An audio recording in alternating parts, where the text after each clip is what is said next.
네, 이슈인 직설 이어가겠습니다. 더불어민주당 이낙연 당대표 후보자가 코로나19 확진자와 간접 접촉하면서 정치권에 초비상이 걸렸습니다. 그런가 하면 코로나19 재확산 관련 책임론을 두고도 여야가 거센 공방을 벌이고 있는데요. 이 코로나19를 덮친 정치권 소식, 부산 가톨릭대학교 차재원 특임교수, 김수민 시사평론가와 자세히 짚어보겠습니다. 어서 오십시오. 네, 안녕하세요. 네, 이낙연 후보가 최근 한 방송사의 라디오 프로그램에 출연을 했는데 당시 확진자가 사용했던 같은 자리에서 마이크를 또 똑같은 마이크를 사용을 하면서 코로나19 확진 여부를 확인을 해야 되는 상황이 돼서 어제 이제 검사를 받았다고 하는데 지금 사실 이낙연 의원은 당대표 후보잖아요. 네. 그래서 민주당 전당대회를 앞두고 있는 상황인데 지금 이런 상황이라면 만약에 이제 이낙연 당대표 후보자가 만약 확진을 판정을 받는다라고 하면 당내에서도 지금 접촉을 한 인사들이 좀 있을 수 있기 때문에 당대표 이 선거 자체가 온라인 투표로 되는 거 아니냐라는 얘기도 있던데 어떻게 좀 보세요? 예, 지금 일단 이낙연 후보의 확진 여부가 상당히 초미의 관심인데요. 일단 민주당 전당대회까지 가기 전에 만약에 확진으로 판명이 날 경우에는 상당한 파장이 예상되는 게요. 어제 이낙연 의원이 어제 오전에 라디오로 출연하고 난 뒤에 잇따라 여러 가지 공식 행사를 했는데 그 공식 행사에 접촉한 분들이 정세균 국무총리, 그리고 지금 또 국회의장, 네. 그리고 여야 대표 이런 분들을 줄줄이 다 접촉을 했거든요. 그렇죠. 그렇게 만약에 확진 판정이 날 경우에는 이분들도 지금 다시 또 검사를 받아야 되고 또 이러니까 감염 여부를 확인해야 되는 상당한 그 파장이 일파 만파로 지금 번질 수 있다는 겁니다. 그리고 말씀하신 것처럼 민주당 전당대회와 관련해서요. 민주당이 오늘 긴급하게 이 지금 전당대회 일정을 변경했습니다. 원래 8월 29일 날 전당대회를 올림픽 체조 경기장에서 하기로 돼 있었거든요. 지금 민주당 전당대회가 사실은 지금 거의 온라인으로 좀 되고 있습니다만 지금 그러니까 온라인으로 지금 투표를 대의원 45%, 당원 40%가 온라인 ARS로 투표를 하고요.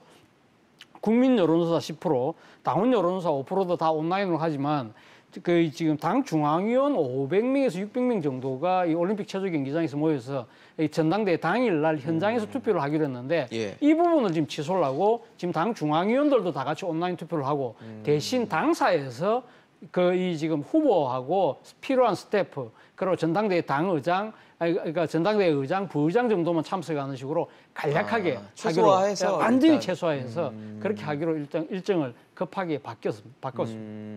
사실 어떻게 보면 불가피한 상황이지 않을까 싶거든요. 온라인이라는 게. 네.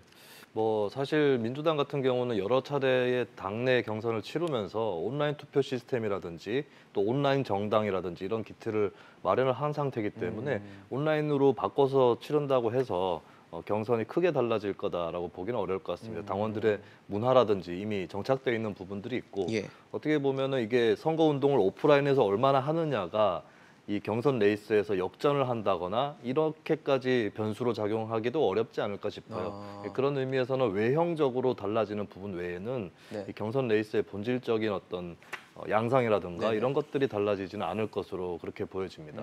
어떻게 보면 그냥 포맷과 형태만 달라질 뿐이라고 좀 봐야 되겠네요. 네, 그렇습니다. 결국에 중요한 것은 현재 후보 중에 한 명인 이낙연 후보의 건강 문제인 것 같고 자가격리가 벌써 3번째거든요.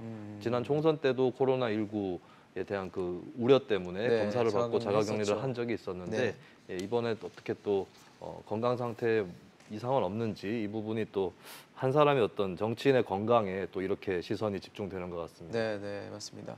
사실 코로나19 확진자가 지난 14일부터 세 자릿수로 신규 확진자가 늘어나면서 굉장히 빠른 속도로 지금 확산세가 이어지고 있는데 정부 책임론도 나오고 있어요. 정부가 14일부터 때마침 여행, 외식 이런 할인 지원 사업을 하기로 했었고 그래서 좀 소비를 촉진하고자 하는 어떻게 보면 긍정적인 측면을 노리고 했었던 건데 공교롭게도 이 시기가 좀 맞물리면서 정부가 좀 너무 느슨하게 생각하고 이 정책을 추진했던 거 아니라는 얘기도 있는데 어떻게 좀 보세요? 일단 결론적으로 보면 성급했다고 지금 판정이 내려질 수밖에 없는 상황이라서 정부 입장에서도 상당히 나름대로 고민이 컸을 거예요.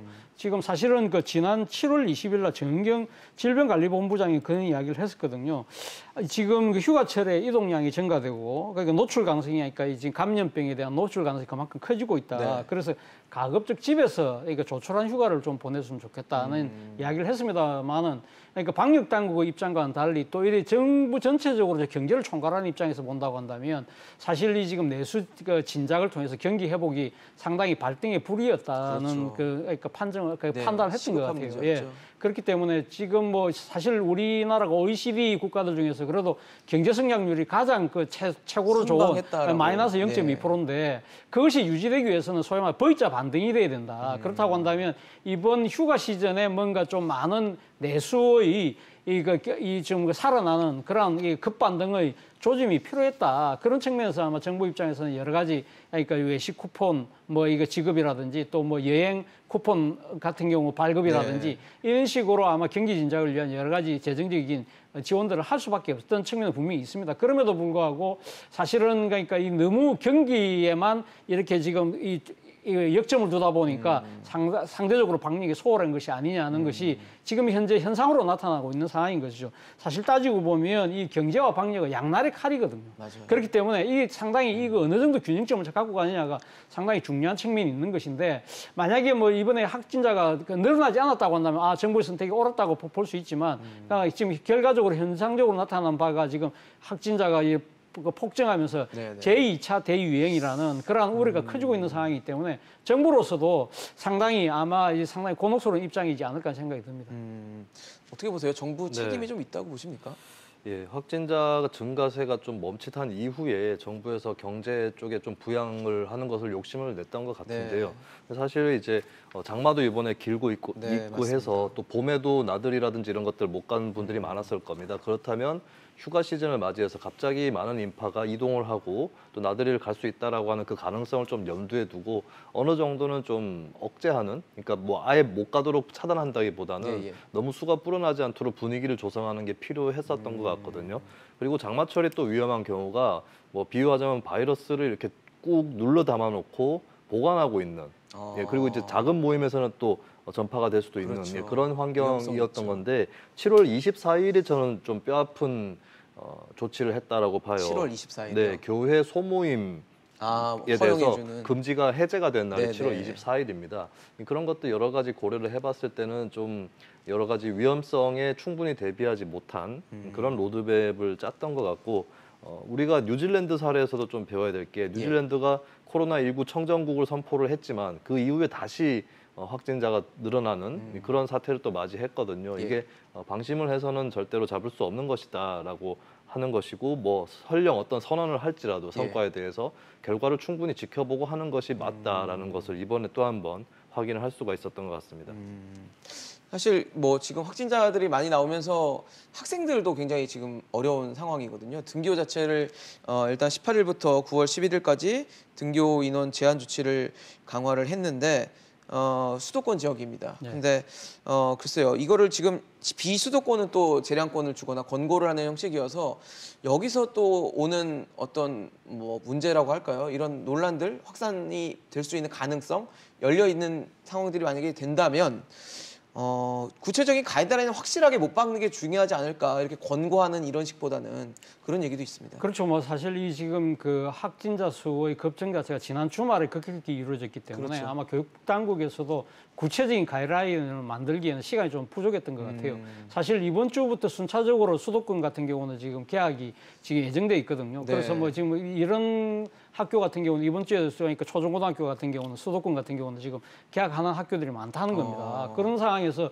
지금 지난 주말에 이렇게 갑자기 이렇게 이 확산세가 이렇게 확 늘어나니까 그러니까 지금 교육 당국의 입장에서도 상당히 조금 곤혹스러운 상황인 것 그렇죠. 같아요. 그래서 예. 일단은 지금 이 서울의 초중고 같은 경우는 3분의 2 내로 지금 원래 이 지금 그 학장 그러니까 등교 수업을 하기로 돼 있었는데 이 부분과 관련해서는 일단은 지금 3분의 1 정도 수준으로 아마 지금 조정하라는 부분인데 이 부분을 가면 언제부터 3분의 1로 할 것이냐 이런 부분들이 각 학교마다 재량으로 좀 맡겨둔 상황인 것 같아요. 그러다 보니까 어느 학교가 어떻게 할 것인지 다 지금 우왕좌왕하고 있는 상황이고요. 그리고 또 지금 만약에 만약에 수도권만 그렇다고 하더라도 이 지금 이 확산세라는 것 자체가 비수도권에서도 그러니까 간헐적으로 지금 계속적으로 예. 늘어나고 있잖아요. 그렇다고 한다면 비수도권은 가면 어떻게 할 것이냐, 비수도권은 가면 3분의 2까지 늘릴 것이냐 말 것이냐. 그러니까 지금 상당히 거기도 아직까지 결정을 못 하고 있는 상황이다.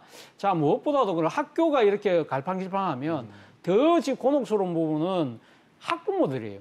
학부모들 입장에서도 지금 그 지난 1학기 같은 경우에도 상당 기간을 그 학생들이 집에 있었잖아요. 그럴 네, 때 온라인 수업했어요. 그러니까 온라인 수업하는데 그 이 부모들 같은 경우고 자제들의 관리, 뭐 감독 이런 부분들에 대해서 상당히 어려움을 겪었거든요. 특히 맞습니다. 맞벌이 부부들 같은 경우는 이번에 만약 2학기에도 지금 온라인 수업이 대폭적으로 확대될 경우에는 어느 한쪽은 가면 맞벌이를 포기해야 되는 거 아니냐, 생계를 걱정해야 되는 그런 상황도 있는 것이고요. 그리고 또 지금 이 온라인 수업 같은 경우, 그러니까 이 지금 할 경우에는 예. 학력자 내지는 또 학력 간의 격차 이런 부분들도 그렇죠. 상당히 심각할 수 있다는 측면에서 상당히 우려들이 크다는 것이고, 어느 학교는 상당히 또 등교 수업을 많이 하는 학교가 있는 반면 네네. 상대적으로 적은 학교 같은 경우는 학력의 격차가 생길 수 있는 것이고, 그리고 또 온라인 여러 가지 그러니까 장비나 또 이런 또 여건이 잘 돼 있는 가정의 자녀와 그렇지 않은 자녀와의 또 학력의 격차 이런 부분을 과연 어떻게 메꿀 것이냐, 이런 부분들이 아마 교육 당국이 상당히 큰 고민이자 숙제가 아닐까 생각이 듭니다. 사실 뭐 정부도 뭐 소비를 촉진하려고 했었고 등교도 좀 정상적으로 돌아가게끔 하려고 했는데 뭐 상황이 여의치 않은 상황인데 이런 상황에서 그 민주당은 코로나19 확산 방지 때문에 금지를 했던 집회를 미래통합당이 방조했다면서 비판을 하고 있거든요. 그러면서 서로 또 다시 또 여야가 내탁 공방에 돌입을 했는데 사실 지금 상황이 뭐 서로 공방을 벌일 시점은 좀 아니지 않나라는 비판도 있거든요. 네, 안 그래도 수해를 두고 4대강을 했으면 수해를 막을 수 있었다. 그렇죠. 뭐 또 혹은 논란을- 아니다. 또 산사태가 태양광 때문에 일어났다. 아니다. 이런 논쟁들이 있는 차에 또 이런 감염병 확산에 대해서 정치적 공방이 일어났다는 것에 대해서 국민들이 달가워하지는 않을 것 같고요. 그렇죠. 그리고 8.15에 있었던 집회는 사실 법원에서 그냥 집회를 허가를 또 해줬습니다. 그러니까 가처분 신청 이런 것들 기각을 하면서 또 그 광복절 집회 중에서는 정광훈 목사가 주도했던 그런 집회 외에도 다른 단체에서 하는 다른 성격의 시위들도 같이 있었기 때문에 집회 자체에 대해서 우려를 하는 것이라면 전반적으로 같이 하는 것이 맞다고 생각이 되는 것이고요. 그리고 통합당의 몇몇 인사들이 뭐 저 집회에 참석을 한다거나 네네. 또 명확하게 선을 긋지 않는다거나 이런 부분들은 또 국민들이 봤을 때 아직까지 이제 정광훈 목사로 대변되는 극우 세력과 결별하지 못한 것이 아니냐 이렇게 보일 수 있겠죠. 하지만 민주당이 통합당에게 책임을 묻는 순간 저 집회와 통합당을 연결지어서 어떤 연환계처럼 공격하려고 한다라고 하는 그런 비판 역시도 받을 수 있는 거겠습니다. 좀 무리하게, 그러니까 저 집회에 대해서도 사실 대통령이 나서서까지 발언을 하는 것은 좀 과도한 것이 아니냐는 지적도 네. 있거든요. 왜냐하면 저 집회에서 정광훈 목사라든지 이쪽에서 했던 행동에 대해서 옳다고 생각하는 국민들은 별로 많지 않습니다. 어차피 다 알고 있는 사실인데 굳이 거기다가 포커스를 맞추는 것이 어떤 정부의 방역 실패에 대한 책임을 물타기 하려는 거 아니냐 이런 비판을 받을 수 있는 데다가 더하기 저 집회와 통합당을 엮어서 좀 섣불리 비판하는 것은 그렇게 국민들 보기에도 좋은 행동은 아닌 것 같습니다. 사실 국민들은 별로 궁금하지 않을 것 같아요. 여당이 잘못했든 야당이 잘못했든 별로 안 궁금하고 지금 수해 때문에 그 상황을 지금 뭐 다시 복구하고 이런 것도 시급한 상황에서 코로나19까지 확산이 겹친 상황이니까 굉장히 이 현실을 좀 다시 예전으로 정상으로 돌이키는 게 국민들한테 필요한 거지 뭐 싸우든 말든 뭐 누구 탓이든 별로 안 중요할 것 같거든요. 맞습니다. 뭐 저는 뭐 사실 이 장면 보면서 떠올랐던 그러니까 하나의 영화의 제목이 무엇이 중헌디. 무엇이 중요한데 예. 무엇이 중요한데 지금 사실은 방역이 지금 그러니까 이거 최고의 그렇죠. 그 우선순위죠. 과제 아닙니까? 예. 그렇다고 한다면 여야가 상당히 좀 머리를 맞대고 국민적인 협조를 끌어내야 될 시점인데 그렇죠. 여기서 이제 내탁 공방을 한다는 것 자체가 저는 상당히 문제가 있다는 생각이 들고, 앞서 우리 김수민 평론가 말씀하신 것처럼 집권 세력 입장에서 오히려 좀 더 겸손한 모드로 그러니까 지금 야당의 협조를 구하는 모습으로 가는 것이 마땅한 것이 아닌가 하는 생각이 듭니다. 물론 뭐 민주당 입장에서는 그렇게 생각할 수도 있겠죠. 그러니까 그러니까 지금 왜가 또 그러니까 통합당에서는 뭐 당원들한테 참석하지 말라고 그러니까 이렇게 지금 공개적인 이 지침도 한번 안 내렸느냐. 또 사실 또 전현직 의원이 참석하지 않았느냐. 네. 그리고 또 이 지금 정강훈 목사하고 원래는 또 미래통합당하고 뭔가 좀 관계가 있는 거니까 정강훈 목사가 왜 제대로 안 말렸느냐. 불만 불평은 있을 수 있을 거예요. 그럼에도 불구하고 사실은 지금 그러니까 이 미래통합당이 이 정도 상당히 자제력을 발휘하면서 거기 같이 동참하지 않고 거리를 뒀다는 것만 하더라도 상당한 제 생각에는 일종의 태도 변화 그런 부분들에 대해서는 상당히 박수받을 만한 그 조치거든요. 그렇다고 한다면 이런 상황을 오히려 미래통합 잘하셨습니다. 이렇게 생각을 바꾸신 김에 우리하고 손잡고 방역에 최선을 다합시다. 그런 식으로 이렇게 이렇게 이 상황을 끌어갔다고 한다면 훨씬 더 좋은 모습이 나타나지 않았을까요? 그런 측면에서 보면 민주당의 이런 정치적 협량, 이 속좁음 이런 부분들은 상당히 좀 제가 생각했을 때는 반성해야 될 대목이 아닐까 생각이 듭니다. 저는 사실 뭐 여당의 태도에 대해서도 문제가 있다라고 지적을 해주셨는데 통합당 아까 말씀하신 것처럼 이번 집회에 참여를 한 의원들이 몇몇 있어요. 네. 근데 뭐 홍문표 의원 같은 경우를 봤을 때는 정강훈 목사를 만나지 않았다라고 해명은 하긴 했지만 사실 지금 같은 상황에서 집회가 뭐 법원이 허가를 해줬다고 해도 집회에 참여하는 것 자체가 국회의원으로서 좀 모범적인 모습을 보인다고 봤을 때는 참석하지 않는 게 더 원론적으로는 맞지 않았을까라는 생각도 있거든요. 네, 홍문표 의원 해명으로는 정광훈 목사하고 만나진 않았다라고 하는 것인데 그러니까 지역구에서 아는 사람들이 올라와서 만났다라고 하는 거거든요. 근데 만약에 이날 광복절에 민주노총 집회도 있었는데 그렇죠. 민주노총 조합원 중에 홍문표 의원 지역구 조합원이 만약에 있었다면 만났을까? 그러니까 만났다는 것 자체는 일단 가깝고 친하다는 얘기거든요. 그런 걸 봤을 때는 이제 뭐 인간적으로는 그렇게 얘기를 할 수 있겠지만 정치적으로 아직까지 이 정광훈 목사 쪽이나 이쪽하고 선을 긋고 있지 못하다는 것을 그 해명을 통해서 다시 한번 확인이 되었다라고 볼 수가 있겠죠. 사실은 선을 그으려고 하면 여러 가지의 언사들은 가능합니다. 정광훈 목사는 사실 선거 때도 기독자유당 쪽 그쪽에 대한 지지를 호소하기도 했었고 우리 당 당원도 아니다. 그리고 그의 말에 대해서 동의하지 않는다. 이런 몇 가지 말이면 어느 정도 선 끊기가 충분히 가능한데 여기에 대해서도 많이 망설이는 모습을 보이고 있는 통합당의 모습이 국민들에게는 아직도 저런 집회는 그나마 통합당이 정치적으로 대변해 주는 거 아니냐. 혹은 대변까지는 아니더라도 방조하면서 저쪽의 새를 또 한편으로는 업으려고 하는 거 아니냐. 이렇게 국민들한테는 의심을 살 수밖에 없는 것이죠. 사실 지금 뭐 앞서 말씀을 또 드리기도 했지만 지금 수해 피해도 입었고 여기에 코로나19 상황까지 또 급속도로 빠르게 확산이 되고 있으면서 2차 재난지원금 얘기를 하는 경우도 있습니다. 심상정 의원, 정의당 심상정 의원이 이제 재난지원금 2차로 지급을 해야 되는 거 아니냐라고 얘기를 하는데 지금 일단 1차는 지급이 됐었으니까 2차가 필요하다고 보십니까? 뭐 사실 그러니까 필요한 측면이 분명히 있죠. 사실 지금 뭐 그러니까 앞서 말씀하신 것처럼 재난지원 그러니까 이 수재도 있고요. 그리고 또 지금 이 코로나19가 이게 그러니까 급증하게 그러니까 폭발적으로 늘어나게 되면 아마 상당히 지금 자영업자들 같은 경우 큰 타격을 받을 겁니다. 지금 뭐 거대한 그러니까 대기업 같은 경우도 지금 휘청휘청 한다고 하는 거 아닙니까? 맞아요. 그리고 지금 주식 시장이 지금 다시 또 요동을 치고 있다. 그런 상황을 본다고 한다면 지금 소위 말하는 V 반등을 통해서 뭔가 이렇게 조금 이 경기 회복을 그러니까 자신했던 정부 입장에서는 상당히 지금 이 긴장할 수밖에 없는 상황이고 그렇다고 한다면 뭔가 경제적인 또 이 해생을 위한 충격적인 조치가 필요하다. 그런 차원에서 2차 지원금의 필요성은 저는 뭐 충분해 보입니다만 과연 이것이 과연 가능할 것이냐 부분은 또 별개의 문제라는 것이죠. 그러니까 당위는 분명히 있는데 현실이 가능하냐의 문제를 따져봐야 된다는 겁니다. 지금 1차 재난지원금 때 들어간 돈이 한 12조 2천억 정도 됐어요. 그런데 지금 이번에 1차, 2차, 3차 추경을 통해서 우리가 지금 추경한 돈이 거의 60조 가까이 됩니다.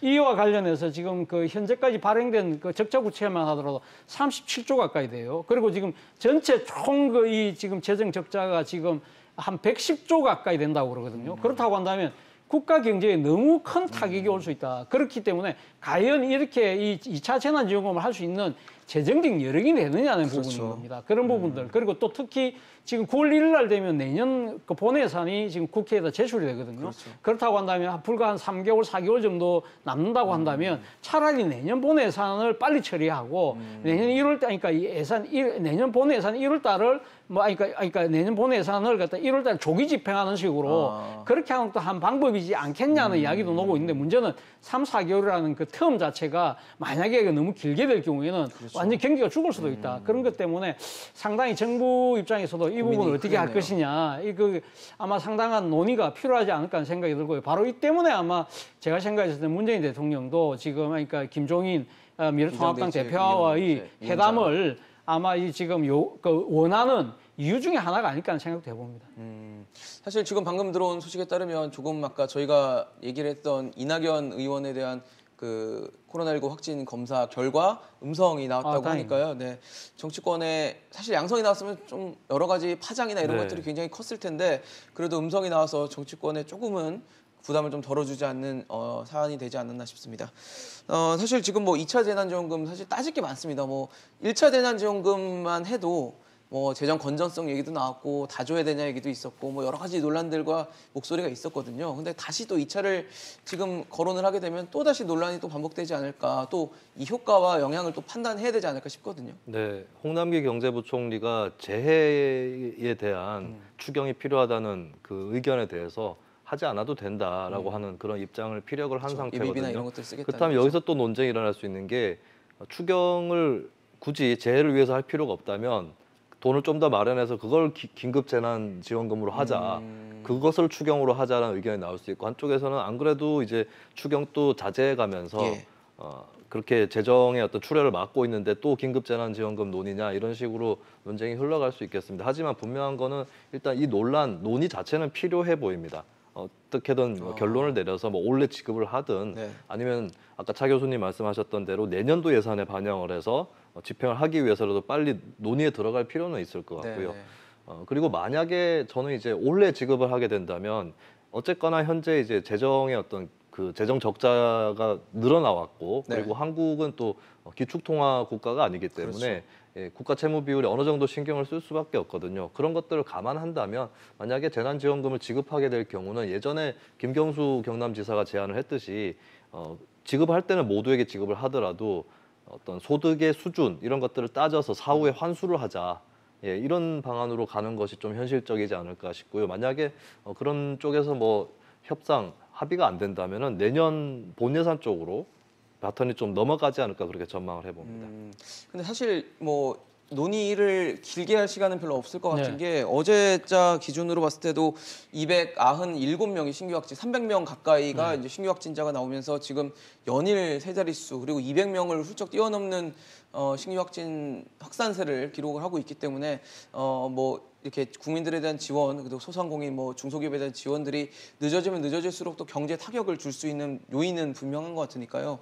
좀 이런 논의가 좀 신속하고 너무 지나친 논란으로 가진 않게 이루어져야 되지 않을까 싶습니다. 또 최근에 그 청와대가 미래통합당 쪽에 뭐 대화 제안을 했다를 두고도 좀 진실 공방이 있었잖아요. 청와대는 제안했는데 통합당이 뭐 거부를 했다라고 했고. 통합당에서는 뭐 지나가듯이 얘기한 걸 공식 제안한 것처럼 얘기하지 않았다 사실상 뭐 그렇게 얘기했는데 뭐 어떻게 봐야 될까요? 기싸움으로 봐야 될까요? 아니면 나름대로의 뭐 의견 차이 정도로 봐야 될까요? 저는 뭐 일단 그러니까 이 지금 행사의 주체가 청와대지 않습니까? 그렇죠. 그렇다고 한다면 이러한 그러니까 논란이 그러니까 발생했다는 것 자체는 결국 청와대가 책임을 져야 된다는 생각이 듭니다. 아마 지금 제가 이렇게 파악하기로는 그러니까 지난번 그러니까 바로 최재성 정무수석이 이번에 취임인사차 가서 이 지금 그 미래통합당 그 김종인 대표한테 그런 이야기를 했다고 하는데 그 전에 강기정 수석이 있을 때 아마 지금 송원석 그러니까 이 지금 김종인 대표 비서실장하고 서로 논의가 대충 있었던 것 같아요. 한번 만나서 이야기를 하자. 그 과정에서 아마 최재성 수석 같은 경우는 아마 그 이야기가 충분히 논의가 됐다고 생각해서 아마 그런 제안을 했던 것 같고, 근데 이것이 뭐 제대로 업무 인계가 제대로 안 된 탓인지는 모르겠지만 이 지금 미래통합당 입장에서는 충분하게 공식적인 제안을 안 받아들인 것이라고 결론이 안 난 상황에서 불쑥 제안을 했다고 본 것이고요. 그런 상황에서 양쪽이 완전히 합의가 되지 않은 상황에서 청와대가 또 이걸 먼저 공개를 했어요. 미래통합당이 거부를 했다는 식으로. 근데 지금 이 진행되는 상황을 보면 어제 김종인 대표가 사실은 그러니까 지금 만날 의향은 있다. 그러면서 조건을 몇 개 달았지 않습니까? 그러니까 구체적 의제가 있어야 된다. 네네. 그리고 단독으로 만났으면 좋겠다. 그리고 결과물을 만들어내야 된다. 이 세 가지 조건을 이야기를 하는 거 보면 그렇죠. 미래통합당도 아예 그러니까 테이블에 앉지 않겠다는 이야기는 아닌 거거든요. 그렇다고 한다면 지금 그러니까 이 부분을 좀 더 정교하게, 좀 세밀하게, 좀 더 그러니까 이 모시는 입장에서 본다고 한다면 좀 더 겸손하게 그렇게 접근했을 필요가 있지 않았을까. 그런 측면에서 보면 청와대가 모르겠습니다. 약간은 조금 성급하게 일을 하다가 약간은 좀 결례를 범한 것 듯한 저는 모습으로 그래 비칩니다. 근데 사실 최근에 청와대가 여당 상황이 별로 좋지 않아요. 지지율이 굉장히 많이 낮아지는 상황이었고, 그다음에 미래통합당은 또 반대로 상승을 하면서 뭐 박근혜 전 대통령 탄핵 이후에 역전을 처음으로 했다라고 하는데, 이런 상황에서 이 영수회담을 둘러싼 논란을 각자 어떻게든 좀 뭐 이용하려고 하지 않을까라는 생각도 들거든요. 네. 근데 이용도 이용인데 어찌됐건 간에 뭐 만나자고 했을 때 만나지 않는 쪽으로 망설이는 쪽이든 아니면 급하게 제안을 했다가 안 만나네 하면서 빨리 거두어들이는 예, 예. 쪽이든 어느 쪽이든 명분을 갖고 가기는 어려울 것이고 저는 필연적으로 양쪽 다 필요성이 있어서 영수회담 쪽으로 접근을 하고 있다고 봅니다. 일단은 민주당 입장에서 또 정권 입장에서는 총선 압승 이후에 여러 가지 드라이브를 걸어왔는데 거기에 대한 결과가 썩 좋지는 않거든요. 그렇다면 제1야당을 껴안고 가는 그런 모양새가 필요한 것이고 네네. 마찬가지로 통합당이 지금 지지율이 올랐다고 하지만 국민들 상당수가 그리고 통합당 지지자조차도 통합당이 뭘 잘해서 오른 게 아니다라는 그런 의견이 대다수라고 봐야 될 것 같습니다. 예. 그렇다면 그래도 어쨌든 제1야당이고 뭐 의석이 굉장히 쭈그러들긴 했지만 아직도 100석이 넘어가는 그렇죠. 거대 야당이거든요. 일단 거대 야당이 그냥 반대만 하는 모습을 넘어서서 대통령과 뭔가 협상을 해서 관철을 시키고 정책을 실현시키는 그런 모습을 보여줄 필요가 있을 겁니다. 그런 의미에서는 아직까지 뭐 이 영수회담에 대해서 구체적인 일정이라든지 조건 이런 것들이 마련되지는 않았지만 예. 어쨌든 양쪽이 만나야 될 필요성은 분명히 구조적으로 올라왔다. 이것을 진단을 하고 싶습니다. 사실 여당 내에서는 지금 지지율이 굉장히 떨어지는 네. 것을 두고도 위기감이 조성이 돼 있고 팽배한 상황인데, 민주당 내에 그 조응천 의원이 당의 위기에 네. 대해서 언급을 했어요. 민생을 말로만 외친 데서 이런 위기가 온 거다라고 비판을 했더니, 당내에서는 지금 그런 말 할 때냐라고 조응천 의원을 비판하는 목소리도 있고, 반대로 아니 조응천 의원이 제대로 객관적으로 지금 보고 있다라고 네. 옹호하는 의견도 있는데, 이걸 좀 뭐 어떻게 봐야 될까요? 조 의원의 발언에 대해서. 저는 뭐 조홍천 의원이 할 수 있는 이야기를 한 것이 아닐까 생각이 듭니다. 사실 지금 그러니까 지지율로 보면 민주당의 지금 그러니까 비상등이 지금 켜진 상황이지 그렇죠. 않습니까? 그렇다고 한다면 이 부분에서 위기라고 누군가는 외칠 필요가 있는 것이죠. 그렇다고 한다면 탈출해야 될 것인지 아니면 지금 그러니까 불이 났으면 그 급한 불을 끄야 될 것인지 네. 이런 부분들에 대해서 그러니까 지금 그러니까 뭔가를 위기 아니 우리가 큰일 났어 뭔가 어떻게 해야 돼라고 외치는 부분은 저는 당연히 필요하다는 생각이 들고요. 이 부분과 관련해서 그냥 입 다물으라는 식으로 이야기하는 부분은 저는 잘못된 것이 아닐까 생각이 듭니다. 물론 지금 조홍천 의원의 그런 지적에 대해서 지금 강하게 그러니까 지금 그러니까 뭐랄까 비판적으로 네네. 이야기하신 분 두 분이 계신데 공교롭게도 두 분이 다 이번에 최고위원 후보자예요. 그러니까 그렇게 강하게 지금 맞받아치는 이유는 뭐냐? 결국 8월 29일 날 있을 전당대회에서 일단 그 당원들의 당심을 지금 그러니까 지금 기대하고 있잖아요. 지금 판 흐리지 말라는 거네요. 예, 그렇죠. 지금 앞서도 제가 말씀드렸습니다만은 지금 민주당의 전당대회에서 지금 일반 국민 여론조사가 10%고요. 나머지 90%가 다 당의 당원과 대의원들의 의견을 묻는 거예요. 그렇다고 당원들 입장에서는 지금 지지율이 추락하고 있는 부분에서 왜 이 지금 그러니까 우리 내부 분열을 이야기를 하느냐 그런 데 불만이 비등할 수 있거든요. 그렇기 때문에 그분들의 그러니까 지금 그러니까 표심을 생각을 해서 저는 그렇게 그 비판의 목소리를 낼 수 있다고 봅니다만 그러나 어쨌든 8월 29일 날 전당대회가 끝나고 나면 새로 지금 구성되는 지도부 입장에서는 예. 조홍천 의원의 말을 귀담아 듣지 않을 수 없을 거라는 생각이 듭니다. 어떻게 보셨어요? 조 의원 네. 발언에 대해서. 조 의원에 대해서 악플이 많이 달리는데 주요한 내용이 이거였습니다. 미래통합당으로 가라. 라고 하는 네, 거였거든요. 맞아요. 민주당 당원들을 위시한 그런 얘기를 자꾸 하니까 미래통합당으로 지지층이 가는 거예요. 예, 자기하고 의견이 안 맞으면 다 미래통합당 가라 이렇게 해버리니까 미래통합당 지지율 올라가는 겁니다. 그러니까 민주당이 이제 갖춰야 될 것은 이번에 조홍천 의원의 발언에 대해서 비판하는 쪽에서 열린우리당 꼴 나고 싶냐라는 말을 하고 그렇죠. 있는데 열린우리당이 분열해서 망했다 이 얘기거든요. 근데 열린우리당이 잘못된 건 분열해서 그렇게 된 것이 아니고 예. 제대로 어떤 당에서 토론을 하고 결론, 수습 이런 것들이 잘 안 됐기 때문에 하고 그리고 당시에 과반 의석을 받았지만 민생 경제보다는 어떤 과거사라든지 본인들의 원래 갖고 있었던 관심사에 치중하는 그런 모습을 국민들이 느꼈던 거거든요. 이게 지금 똑같아요, 오히려. 열린우리당의 전철하고 예, 본인들이 하고 있는 거야말로 열린우리당의 전철로 가고 반복하지 있는 것이다. 말라고 해놓고는 그걸 또 하고 있다 그렇습니다. 말씀이시네요. 그게 명확한 진단이 필요한 것이고 민주당을 이번에 지지한 국민들이 상당히 많습니다. 총선에서. 그렇다면 민주당 의원들이 180명 가까이나 되는데 두루두루 그러니까 민주당 지지층 중에서는 진보 쪽에 가까운 지지층도 있고 보수 쪽에 가까운 지지층도 있거든요. 그렇죠. 그렇다면 그쪽을 두루두루 대변하는 의원들이 토론을 열띠게 벌이고 그다음 당론이 세워지면 또 한번 밀고 가는 이런 모습들을 보여주는 것이 맞지 현재 이제 이렇게 분출되는 이견에 대해서 억누르는 모습을 보인다면 이것은 민주당을 지지한 국민들의 민의에도 맞지 않다라고 그렇게 짚어보겠습니다. 알겠습니다. 오늘 코로나19에서 시작된 정치권 상황 차재원 교수, 김수민 평론가와 짚어봤습니다. 고맙습니다. 네, 이슈인직설 오늘 준비한 소식 여기까지입니다. 지금까지 시청해주신 여러분 고맙습니다.